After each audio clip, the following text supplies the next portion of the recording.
10 janvier 1990. L'Inde est encerclée et noyautée. Il faudra que tout cela explose avant qu'un monde nouveau soit possible. Mère l'avait dit, le tourbillon des forces est au-dessus de l'Inde. C'est là qu'est l'enjeu de la Terre. L'explosion est proche. 11 janvier 1990. C'est incroyablement terrible. Soir. Il y a toutes les difficultés de la mort sans la mort. 12 janvier 1990. Reçu le premier exemplaire de la révolte de la Terre. Jour de naissance de Vivekananda. 13 janvier 1990. On se sent tellement dépourvu. On ne sait pas quoi faire. Pourtant, logiquement, entre guillemets, point d'exclamation, le moyen s'invente à travers ce « sait pas quoi faire ». Si l'on savait quoi faire, ce serait fait. 15 janvier 1990. C'est pour toi. Et c'est par amour pour toi. Et ce sont les derniers mots que j'aimerais écrire et prononcer. 16 janvier 1990. Le corps est un canal. 19 janvier 1990. C'est tout à fait l'heure de Dieu. Et c'est la seconde de Dieu. C'est la crête qui va déferler. Nuit du 21-22 janvier 1990, bout de vision. Ce matin, en me réveillant, il m'a semblé entendre la guerre. Il va y avoir la guerre. 21 janvier 1990. Cette nuit encore, du 20 au 21, à peine endormie, je suis tombée dans un cyclone ou une tempête qui faisait rage, un bruit infernal. Dans le sommeil, je me suis levée pour regarder par la fenêtre et je voyais le tronc des eucalyptus tordu et plié sous le vent. Surtout ce bruit d'enfer. Je me demandais si les grands arbres au-dessus de Land's End n'allaient pas tomber sur la chambre de Sujata. Je me suis réveillée. Silence total. Mais dans la nuit du 29 au 30 décembre, j'avais noté un fait similaire dans mes bouts de vision. C'était il y a moins d'un mois. Cela se répète. Voici ma note. Cette nuit, quand je me suis couchée, je ne me suis pas aperçue que je m'étais endormie, et je me croyais tout éveillée, et je me suis retrouvée instantanément précipitée dans une tempête, une furie de vent comme un cyclone. Je me demandais si les arbres n'allaient pas tomber sur la maison, et c'était si concret, si physique, que je me croyais encore éveillée. Lorsque je me suis vraiment éveillée, j'étais si surpris de m'apercevoir que je m'étais endormie et qu'un silence total régnait sur la maison. Qu'est-ce qu'il y a ou va y avoir dans l'air? Cela me rappelle cette furie de vent que j'ai vue avant le départ de Zia. Je crois que toute l'atmosphère de la Terre est dans un cyclone. Quand cela se manifestera, cette bataille désespérante et suppliciante, c'est comme une infirmité. Cette matière-là ne veut donc pas accepter cette puissance. Bear and endure, durer et endurer, 2 points d'interrogation. Soir, je ne sais plus comment je peux continuer. Et pourtant il faut. 24 janvier 1990, mais je suis dans un état qui n'est plus du tout la vie, entre guillemets. De la vie, il reste seulement la douleur. J'ai eu une drôle de vision cette nuit. Soir, il y a toi, T majuscule, et il y a de plus en plus toi. 25 janvier 1990. Sujata me dit « Le Thunderbolt d'Indra a été construit avec l'os d'un rishi. » Eh bien, je suis en plein dans cette affaire, entre la foudre et mes os. Voici ma drôle de vision telle que je l'ai notée dans mes bouts de vision. Pendu à un radiateur, mais je continuais à marcher, les épaules un peu arrondies ou lourdes, vêtues de bleu. Nuit du 23 au 24 janvier. Donc là, il y a un petit dessin de cet après-midi, mais j'arrive pas à lire. Radiateur électrique qui entoure toute sa tête. Et ma tête était à la place de l'élément chauffant. Voilà. Voilà. Ouais. Oui, c'est marqué en dessous. Ma tête était à la place de l'élément chauffant. Et c'est vrai. Parfois le cou est aux trois quarts étranglé par cette précipitation de foudre, comme si les vertèbres là allaient casser ou séparer la tête du tronc. Je ne tiens qu'à un fil, ou je suis pendu à un fil. Mais alors ce courant, si je disais cela aux gens, ils me croiraient tout à fait fou. 26 janvier 1990. Pierre et Thévenon, fou, veut venir. Balicourt, les trusties. Un tourbillon de forces enragées. Soir, Cachemire. Sri Aurobindo disait ou annonçait A last fierce spasm of the nations.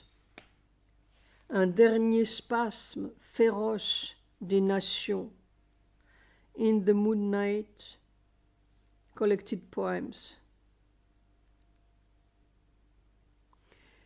L'âge de fer est fini. Seul maintenant un dernier spasme féroce du passé mourant secouera les nations. Dans la tragédie de la Terre, page 66.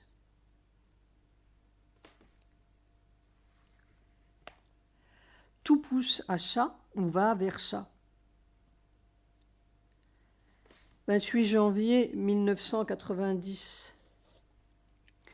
Je comprends bien, c'est le corps qui comprend que plus rien ne peut arrêter le processus, sauf un accident, comme disait Mère. C'est irréversible. C'est le radiateur, entre guillemets, perpétuel et grandissant et incoercible. Le monde aussi va chauffer. Point d'exclamation.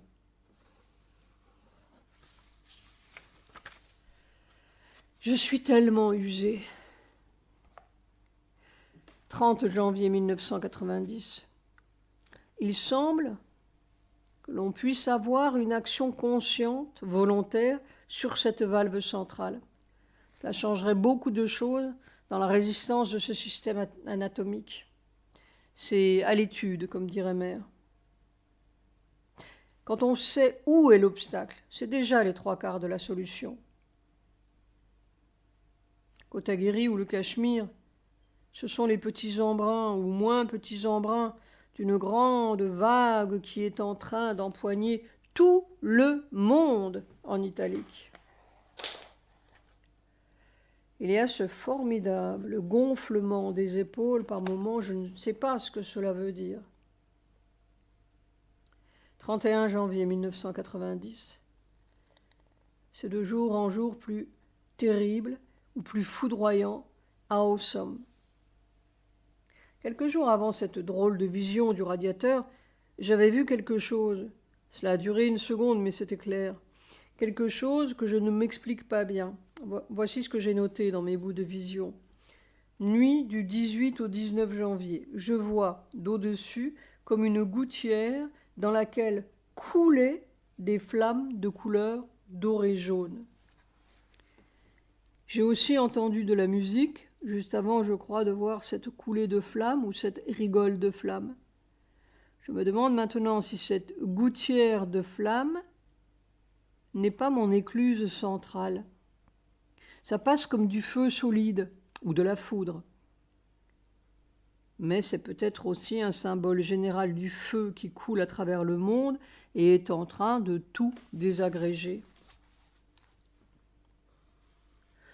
Logiquement, entre guillemets, tout ce body devrait se désintégrer. Ce n'est pas fait pour une matière comme la nôtre, ou bien quoi? Ou bien est-ce seulement le mensonge qui va se désintégrer? Soit 500 camions d'armes chinoises pour le Népal. Il est temps que tout ce système terrestre humain soit purgé ou supplanté. Mais probablement, il faut que le pas suivant soit assuré. The Hindu, 31 janvier. Le Pakistan et Israël, principaux bénéficiaires. Le Pakistan, avec Israël et l'Égypte, continue d'être le principal bénéficiaire du budget d'aide militaire américain. Dans le nouveau budget, sur les 4,2 milliards de dollars de subventions accordées sous la loi de contrôle des exportations d'armes, Israël reçoit la part du lion avec 230 millions. Cependant, selon des sources informées, le total de l'aide militaire américaine au Pakistan sera probablement de 240 millions, presque équivalent à celui de l'année dernière, puisque le Pakistan attend des fonds supplémentaires provenant d'autres programmes d'assistance militaire. En plus de cette aide militaire, Islamabad recevra aussi une assistance économique et le total de l'enveloppe d'aide américaine se montera à environ 600 millions de dollars, presque autant qu'en 1990, tandis que l'Inde n'avait reçu des États-Unis en cette même année que 110 millions de dollars. Février. Chronologie des événements mondiaux. 4 février. Égypte. 8 touristes israéliens sont tués par des islamistes extrémistes. 6 février. Nouvelle-Zélande. Lors des cérémonies pour le 150e anniversaire du pays, plusieurs centaines de manifestants maoris protestent contre la visite de la reine Élisabeth et réclament la restitution des terres. 8 février, Polynésie. Les îles Samoa sont ravagées par le cyclone Opha. 11 février, Afrique du Sud. Le chef du Congrès national africain, ANC, Nelson Mandela, est libéré après 27 ans de captivité. 12 février, URSS. L'état d'urgence est décrété à Doutchambe, capitale du Tadjikistan, à la suite d'affrontements qui ont fait au moins 5 morts. Afrique du Sud. Dans le Natal, de sanglants incidents font plusieurs dizaines de tués. 13 février. Inde. Un Airbus A320 s'écrase près de Bangalore. 92 personnes sont tuées. 14 février. USA. 2 satellites destinés à tester des armes laser pour la guerre des étoiles sont lancés par la fusée Delta. 15 février. Europe. La France, l'Italie, la Suisse et la RFA ont subi d'importants dégâts à la suite des pluies torrentielles qui ont provoqué des inondations. 22 personnes ont trouvé la mort. 16 février, Pakistan. Après une dizaine d'années d'études, un archéologue français publie le remarquable réseau d'adduction d'eau de la ville de Mohenjo-Daro, datant de plus de 4000 ans. C'est le plus ancien et le plus perfectionné jamais retrouvé. Pakistan-France, 21 février. Le président François Mitterrand, en visite à Islamabad, annonce que la France autoriserait la vente d'une centrale nucléaire au Pakistan. 24 février. URSS. Lors des premières élections libres depuis la guerre en Lituanie, les indépendantistes remportent la majorité des sièges au Parlement. 25 février. URSS. 100 000 personnes défilent à Moscou pour demander une accélération des réformes. 27 février. Europe. Une nouvelle tempête sur l'Europe du Nord-Ouest tue plus de 60 personnes. 28 février. Bénin. Le président, le général Mathieu Kérékou, accepte la libéralisation du régime marxiste-léniniste instauré en 1972. 1er février 1990. J'étais assis sur le bord de mon lit, vêtu de bleu, et j'expliquais à Sujata dans mon sommeil, elle l'a noté au réveil. 1, 2, 90, les pôles sont changés, en m'expliquant le changement. Il pourrait s'agir du changement du monde, ou du renversement de la situation mondiale, ou de mon propre travail. Je ne sais pas pourquoi je pense à un petit sablier que l'on renverse. Time is up, c'est l'heure. 4 février 1990. Depuis 8 jours, c'est la 3e fois que je vois ma pendaison. La première était très réelle et je joignais les mains avant de monter à l'échafaud ou la potence, je ne sais pas. Mes mains étaient très blanches, presque lumineuses. C'est cela qui me frappait le plus dans la vision. La deuxième était ce radiateur, exclamation entre parenthèses, et la troisième cette nuit, avec un fil bleu, étrange. Et j'aimais beaucoup ce quelqu'un que l'on allait pendre avec un fil bleu. Et c'est comme si c'était moi-même qui attachais le fil au cou. Probablement la première de ces visions est un souvenir des vies passées, tandis que les 2 autres sont des visions de travail. Soit le corps ne sait plus comment supporter cet écrasement mécanique. C'est cette fixité de la matière dont se plaignait Mère. Que faire? Comment faire? C'est suppliciant. Nuit du 4-5 février 1990. Pour la 3e fois, cette nuit, je me suis retrouvée dans un ouragan formidable, une force furieuse. Je sentais que la maison allait nous tomber sur la tête. C'était très long. J'ai crié, paraît-il, dit Sujata, mais je n'ai pas entendu Sujata. C'est la 3e fois. La première, nuit du 29 au 30 décembre, puis nuit du 20 au 21 janvier. C'est la terre qui est dans l'ouragan. À un autre moment, cette nuit, j'étais dans une voiture très puissante, en italique, conduite par je ne sais qui, je soupçonne que c'est Sri Aurobindo, et très rapide, qui prenait un tournant ou un virage avec une grande maîtrise. C'était surprenant d'exactitude et de justesse. Puis on arrivait sur une route droite, l'impression que c'était dans l'Inde, pas dans les campagnes, mais peut-être une ville. On arrive au tournant. Soit je comprends de mieux en mieux qu'il faut une longue préparation, infinitésimale préparation pour que ces milliers de fibres musculaires, tendons, nerfs, etc., aient la réaction instantanée et automatique, exacte, au passage de cette foudre, sans se cabrer d'un côté ou de l'autre de la colonne vertébrale, sinon tout peut casser en une fraction de seconde. C'est pourquoi Sri Aurobindo disait « jusqu'au dernier atome ». Oui, c'est ce cheval noir agrippé au fuselage de l'avion supersonique Thunderbolt, la foudre. C'est cela qui ne doit plus se cabrer et qui doit se laisser traverser par le Thunderbolt supersonique.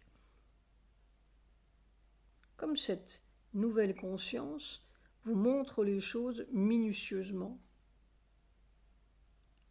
Cet après-midi, j'étais pendant 1 heure debout comme un pilier de foudre, mais c'est une concentration folle de chaque fraction de seconde. Importance de l'expiration lente, en italique, très lente, sans à-coups. Pierre et Thévenon, on se penche sur les cris de cet enfant et on reçoit le venin des forces qui ont pris possession de l'enfant. C'est très triste. On ne peut pas l'aider. 6 février 1990. L'activité mentale est une fonction tout à fait anormale pour le corps et elle dérange le corps. Nous vivons dans cette atmosphère mentale comme dans un air naturel, mais c'est un poison pour le corps. Cette activité néfaste et embrouillante sera remplacée par un automatisme clair, évident et sur le moment quand c'est nécessaire. On ne cherche plus à savoir, c'est là et on le fait. Et ce qui n'est pas utile n'est pas su et pas fait. Cette intelligence dont nous nous vantons tant est un instrument passager. Dans ce silence, cette grande onde se déroule et chaque chose est à sa place à chaque moment. C'est-à-dire que chaque chose est dans la réalité, R majuscule, et sa réalité sous le brouillard du mensonge qui enveloppe tout, corrompt tout et déforme tout. Alors tout devient exact, jusque dans le plus microscopique détail. Mais il y a cette atmosphère collective qui est une difficulté constante. The Hindu, 6 février. Ershad, une armée de 7 divisions suffira. Dhaka, 5 février. Citation. Nous avons besoin de 7 divisions pour nous défendre et nous n'en avons que 6. Avec un réseau de cours d'eau et d'obstacles naturels, le Bangladesh n'est pas facilement accessible pour une armée d'envahisseurs. Cependant, nous avons l'intention de lever une division supplémentaire qui viendra compléter nos besoins minimums de défense, a déclaré le président, le lieutenant-général H.M. Ershad, dans un récent entretien avec le Gulf News de Dubaï. À propos des relations avec les pays étrangers, le lieutenant-général Ershad a dit que son pays était en très étroite collaboration avec le Pakistan dans le domaine de la défense. Note de bas de page. Non, oui, les passages en italique.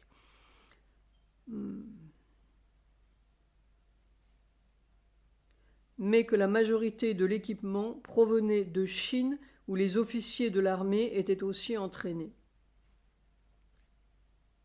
Ils sont tous prêts à sauter sur l'Inde, avec les alliés, entre guillemets, chinois et américains par derrière, et leurs armes abondantes. The partition must go and will go, disait Sri Aurobindo en 1947.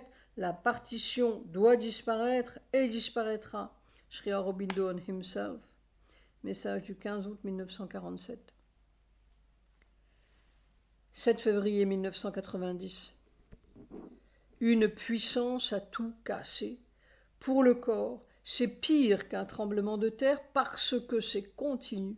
Une constante extrême limite.